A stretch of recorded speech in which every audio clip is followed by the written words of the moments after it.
corps du Christ, pourquoi est-ce que nous n'arrivons pas à créer? Pourquoi est-ce que nous n'arrivons pas à créer comme à l'image de Dieu? Pourquoi est-ce que cette situation domine encore sur nous? Pourquoi est-ce que nous n'arrivons pas à sortir de cette instabilité spirituelle, de cette instabilité financière, de cette instabilité dans le foyer? Qu'est-ce qui nous arrive? Alors que Jésus-Christ a tout accompli pour nous. Pourquoi? Lorsque vous allez suivre cette vidéo jusqu'à la fin, je suis sûre que la force de Jésus-Christ va vous pénétrer et alors vous allez commencer à créer. Vous allez sortir des situations dans lesquelles vous êtes et qui ne glorifient pas le nom de Dieu parce que Jésus-Christ a tout accompli pour nous. La Bible nous dit dans Matthieu 5, verset 17, c'est Jésus-Christ qui parle et dit « Ne croyez pas que je sois venu pour abolir la loi ou les prophètes. Je suis venu non pas pour abolir, mais pour accomplir. » Accomplir là-bas, Jésus-Christ, il est juif, donc il a parlé hébreu. Accomplir se dit en hébreu les caïm. Regardez ici, les caïm, et voilà comment ça s'écrit en hébreu, les caïm. Et les caïm vient d'une racine hébraïque qui se dit koum. Koum, comme dans Talita, koumi. Koum veut dire se lever, lève-toi. Outre cette signification de koum, ça veut dire aussi réunir. Donc, Jésus-Christ est en train de nous dire qu'il n'est pas venu pour abolir, mais il est venu pour réunir les lettres de l'Éternel, les lettres sacrées de l'alphabet hébraïque qui étaient dispersées. Comme aujourd'hui, les Juifs même, ils sont dispersés. Les lettres étaient autrefois aussi dispersées. C'est pourquoi Jésus-Christ disait qu'il n'est pas venu pour abolir les lettres, parce que la loi est formée de lettres. Mais il est venu pour les réunir afin qu'ils soient opérationnels à nouveau. Cette vigueur, cette force que les lettres avaient perdue, Jésus-Christ était venu pour les réunir afin qu'ils soient opérationnels à nouveau. Jésus-Christ a restauré les lettres. Dans le mot accomplir, c'est ce que nous avons. Jésus-Christ a restauré les lettres afin que ces lettres soient encore opérationnelles pour que lorsque nous allons parler, pour que lorsque Dieu va dire quelque chose de sa bouche pour nous, pour que cette chose soit effective dans notre vie. C'est pourquoi Jésus-Christ est venu pour restaurer les lettres. Alors, après que Jésus-Christ ait restauré les lettres, venez voir la force maintenant qu'il a mis dans les lettres.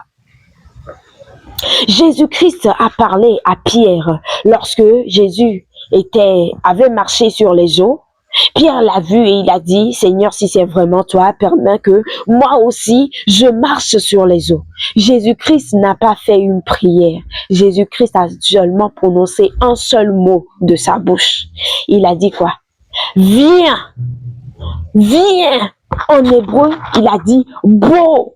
Viens en hébreu se dit beau. Et ça s'écrit comme ça, avec 3 lettres hébraïques, le bet, le vav et le aleph. Il a dit beau, viens. Et là, Pierre a commencé par marcher sur les eaux. Pierre a commencé par marcher sur les eaux comme Jésus-Christ. Mais Pierre a douté. Et lorsqu'il a commencé à douter, là, il a commencé à s'enfoncer. Je vais te montrer ce qu'il y a, le mystère qui est caché derrière les lettres là. Et si Pierre avait vu ce mystère-là, si Pierre avait ouvert ses yeux spirituels et il a vu que Jésus-Christ a réparé les lettres, Jésus-Christ a restauré les lettres, alors chaque mot qui sort de la bouche de Jésus-Christ devient sacré. Si Pierre avait eu égard à cela, je suis sûr qu'il ne serait pas tombé. Je suis sûr qu'il ne serait pas enfoncé. Alors venez voir le mystère qui se cache derrière le mot beau ou soit viens en français. Le mot beau, comme je l'avais dit, est composé de 3 lettres hébraïques. Nous avons la première lettre hébraïque qui se dit bet, pardon. Bet. Bet qui est l'initiale du mot ben qui veut dire le fils. Ici déjà, dans le mot beau, nous voyons le Fils, nous voyons Jésus-Christ lui-même, le Fils. La deuxième lettre se dit Vav. Vav est la sixième lettre de l'alphabet hébraïque. Le chiffre 6 qui est l'apparition, le chiffre de l'apparition d'Adam. Puisque Adam est venu sur la terre au sixième jour. L'Éternel a créé au sixième jour. Donc déjà, nous voyons quoi? Nous voyons le Fils et nous voyons l'homme. Adam, l'homme. Pierre dans ce temps-là, parce que c'est à lui que Jésus parlait. Nous avons Jésus et nous avons Pierre même. Et après ça, nous avons la lettre Aleph. Aleph qui est l'initiale du mot Abba. Abba qui veut dire quoi? Père, le Père. Ici, nous voyons quoi? Le Fils, l'homme et le Père. Jésus-Christ a dit, nul ne vient au Père que par moi. Personne ne peut accéder au Père s'il ne passe par le Fils.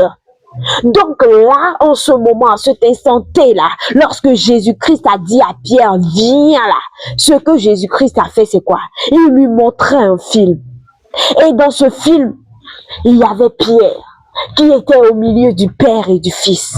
Il y avait Pierre qui était déjà tout près du Père et du Fils. Il était au milieu d'eux. Et là, ce n'est plus moi et le Père, nous sommes un. Mais ça devient dès cet instant, moi, l'homme et le Père, nous sommes un.